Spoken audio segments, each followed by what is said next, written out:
अस्सलाम वालेकुम, मैं हूं आपकी होस्ट आयशा और आज आपके लिए मैं आलू के छिलके की ऐसी रेसिपी लेकर आई हूं कि आप एक दफ़ा खाएंगे तो आपको बार बार खाने का दिल करेगा।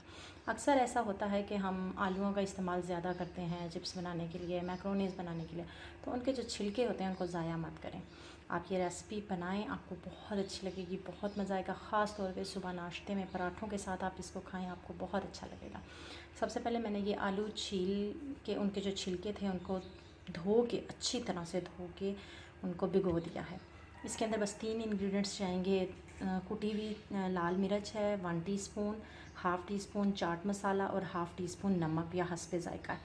नमक मिर्च का इस्तेमाल आप अपने जायके के मुताबिक, कुछ लोग ज़्यादा मिर्च खाते हैं, कुछ लोग कम खाते हैं, नमक भी इसी तरह, तो आप इसके मुताबिक कर सकते हैं। तो चलें हम इसको शुरू करते हैं। सबसे पहले मैंने ये ऑयल ले लिया, गर्म हो गया ऑयल। इसके अंदर मैं आपकी आलू के छिलके डाल दूँगी। ये देखिए ऑयल के अंदर मैंने आलू के छिलके डाल दिए। अब इसको मैं तकरीबन 5 से 7 मिनट के लिए हल्की आंच पे इसको दम दूँगी ताकि ये आलू के छिलके जो हैं ये बिल्कुल अच्छी तरह सॉफ्ट हो जाए। ये देखें हमारे आलू गल चुके हैं। अब हम इनके अंदर मसाले डालेंगे। ये देखें कुटी हुई लाल मिर्च, चाट मसाला, नमक और सब्ज़ मिर्चें कटी हुई ये हमने डाल दी। अब इसको हम 2 मिनट के लिए भूनेंगे।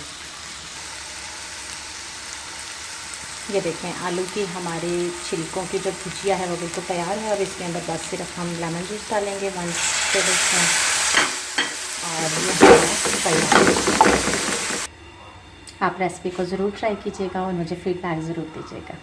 अपनी नेक्स्ट वीडियो के साथ दोबारा हाजिर होंगी। अल्लाह हाफ़िज़।